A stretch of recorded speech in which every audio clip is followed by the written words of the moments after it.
What if everything you've been told about life and death is a lie? What if the end is not an end, but a doorway to something far greater? A journey that spans not just decades, but millennia? What if you are not who you think you are, but something infinite, eternal, and divine? The world tells you that death is final, that when the breath leaves your body, the story is over. The lights go out, the curtain falls, and you vanish into nothingness. But what if this is the greatest deception of all? What if death is not an ending, but a transformation? A return to a truth so vast, so profound, that it defies comprehension. You are more than flesh and bone, more than the thoughts that flicker through your mind, more than the memories you cling to. You are energy, consciousness, a spark of the infinite, woven into the fabric of existence itself. And when the body falls away, your journey does not end. It begins anew. This is the story of the eternal cycle, a journey that spans 1,000 years, a process so intricate, so precise, that every thought, every action, and every desire you hold shapes not just this life, but the next. It is a journey through realms unseen, through dimensions unknown, and through the very essence of who you are. But beware, this is not a tale for the faint of heart. It is a revelation, a reckoning, and a call to awaken. For the truth is both beautiful and terrifying. It will shatter your illusions, challenge your beliefs, and force you to confront the deepest questions of existence. Are you ready to see beyond the veil? The cycle begins with a cry, a gasp, a breath that fills tiny lungs for the first time. You are born into a world of light and sound, of touch and sensation. But you do not remember where you came from. You do not remember the journey that brought you here. As an infant, you are pure, untouched by the illusions of the world. You see without labels, without judgment. You experience life in its rawest form, limitless, unfiltered, and free. But this purity does not last. The world begins its work on you. You are given a name, an identity, a role to play. You are taught what is real and what is not. Your mind is molded, conditioned, and trained to perceive existence through a narrow lens. Slowly, the illusion takes hold. From infancy to old age, the physical world moves in stages. Each phase carries its lessons, but all are bound by the same forces: physicality, emotions, and desires. These three forces shape the early part of your existence, dictating your choices, your struggles, and your attachments. The body is a construct of four elements: earth, water, air, and fire. Earth gives you structure, your bones, your foundation. Water fuels your emotions, your ability to feel and connect. Air fills your lungs, allowing thought, speech, and movement. And fire is your will, your drive, your energy to pursue, to conquer, to transform. These elements build the material vessel you inhabit, but they also bind you to it. As a child, you are guided by instinct. You explore, you touch, you taste, you feel. You cry for what you desire. But as you grow, the physical body strengthens. The emotions deepen. The desires multiply. The world tempts you with pleasures: food, wealth, power, love, recognition. And so you chase. By adulthood, most are fully immersed in the illusion. They work tirelessly to accumulate, to build, to secure their place. They seek happiness in external things, believing that success, possessions, and status will bring fulfillment. But the more they chase, the more they remain trapped. Because the illusion is designed to keep them running. Around the age of 49, a shift begins. The body is no longer at its peak. The youthful fire begins to wane. And for those who are aware, this is the crucial moment. A moment of transformation, of awakening.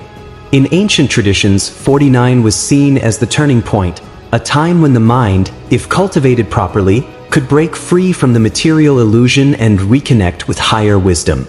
Those who recognize this shift begin to seek deeper truths. They question the meaning of life, the purpose of existence. They start to detach from what once consumed them. But those who resist, who cling desperately to youth, to material gain, to status, they suffer. They spiral into fear, into regret, into desperation to hold on to what is slipping away. This is the great illusion. The belief that this life, this body, this identity is permanent, that what you have built will last. But everything in this world is impermanent. The wealth you accumulate, the relationships you cherish, the image you create, they all fade. And yet, most people refuse to see it. They are trapped in material desires, in societal programming, in the endless pursuit of more. The ego whispers that they are in control, that they can defy time. But time does not wait. Time does not care for titles, for riches, for ambition. It moves forward, stripping away everything they have built, until only one truth remains. What they were chasing was never real to begin with. For those who have spent their lives clinging to the material world, the end is terrifying. The thought of losing everything, of fading into the unknown, is unbearable. But for those who understand the cycle, for those who remember, death is not something to be feared. Because death is not an ending. It is a return, a transition from one state of being to another, a release from the illusion of physical existence, back into something far greater. In the first few moments after death, there is no pain, no struggle. Just a shift, a strange, weightless sensation, as if you are floating, untethered. You see the body you once called your own, lying motionless. You are aware but different, lighter, free. And then the past returns. One by one, the moments of your life begin to unravel before you. Not as memories, but as an experience. You do not just see them, you feel them. Every choice, every action, every emotion you ever projected onto others comes back in full force. This is the life panorama, a review of everything you have done. But not from your perspective. From the perspective of those you affected. Every word, every deed, every pain you caused, every love you shared, you feel it all, not just as yourself, but as the people who experienced it. For 3 days, the ego clings to what it once was. It resists, struggles, tries to hold on. This is why many souls linger, why some refuse to accept that they are gone. The stronger the attachment, the harder the release. But then, something shifts. The energy field, the vital body that sustained the physical form, begins to dissolve. The soul, once bound to flesh and bone, starts to detach. This is where the separation becomes clear. The body is no longer you. It was a vessel, nothing more. And as the final threads of attachment unravel, the soul begins its true journey. There is a place between worlds, a place of reckoning. Some call it the bardo. Others call it the astral plane. But in the oldest traditions, it is known as purgatory. This is not a place of fire and torment, nor is it a place of rest.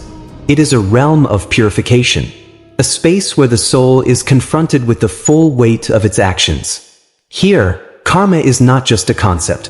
It is an experience. If you inflicted pain, you must feel it.